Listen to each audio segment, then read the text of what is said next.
This month, China just completed the world's largest floating solar power plant, and it's now operational. This is kind of strange because China was once seen as the world's largest polluter, but now maybe they're cleaning up their act. The plant, built by Chinese photovoltaic manufacturer Sungrow, floats in water 2 to 10 meters deep. Interestingly, this plant was built on an old coal mining site that has been filled with rainwater. Because of the mining activities, the water there is otherwise mostly useless. The advantages of such a plant is that no land needs to be cleared, and the water also provides ambient cooling for the plant's environment, reducing long-term damage from heat. The downside? It's only 40 megawatts of power output. For comparison, Australia is building a 330 megawatt land-based solar power plant, and a 650 megawatt one is being built in India. But if you want to take a look at the world's largest land-based solar power plant, it all circles back to China. They have a whopping 1,500 megawatt solar power plant. And for those of you wondering, 1 megawatt can power roughly 400 homes. So let's zoom out on our perspective here a little bit. How do the largest solar power plants compare to the largest nuclear power plants? Here's a general table of all the nuclear power plants over 1,000 megawatts. As we can see, they range from about 1,000 megawatts all the way up to almost 7,000. So we can say solar power plants are about half the average here. So let's take a look at coal. The average here is a little higher, maybe 3,000 to 4,000 megawatts, so the solar plant output is a bit under half here. So this is very interesting. A lot of people usually laugh or are very skeptical of solar power, but as we can see, the largest solar power plant already has half or just under half the energy output of the average large-scale coal or nuclear power station. What's more about all of this is that if you look at the years in which these solar power plants were commissioned, it's all mostly been happening in the past 2 to 3 years. This is all very new stuff.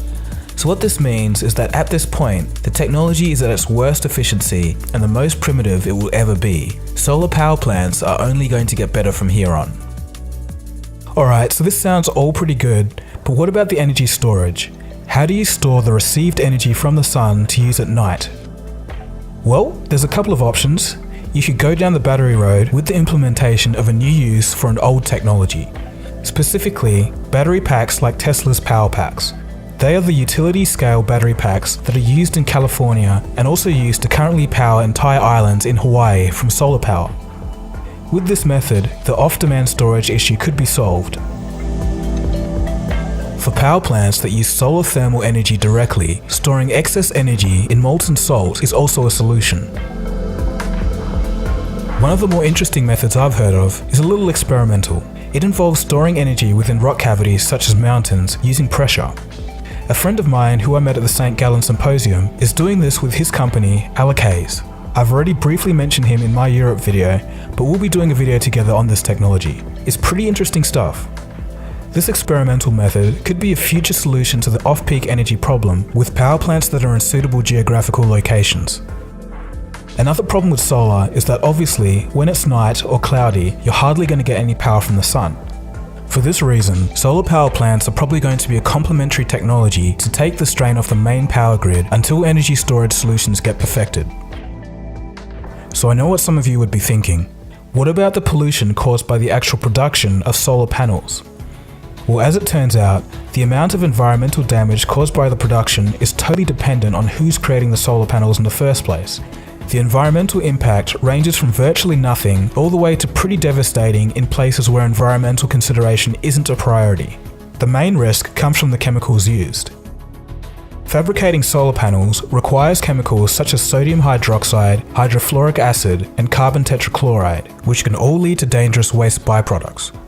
According to studies done by Stanford and the US government, most of the dangers from solar panel manufacturing come from upstream in the supply chain. This is where the raw materials are being treated.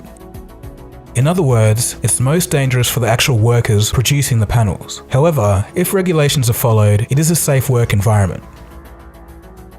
But the big question is that with China being one of the world's biggest solar panel manufacturers, are they following the proper workplace and environmental regulations?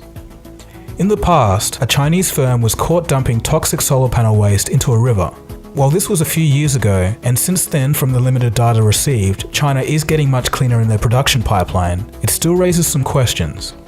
At this point, it really is up to the integrity of the firms to make sure that they're doing the right thing. The safe recycling of old solar panels is also an emerging industry, with Australia leading the way.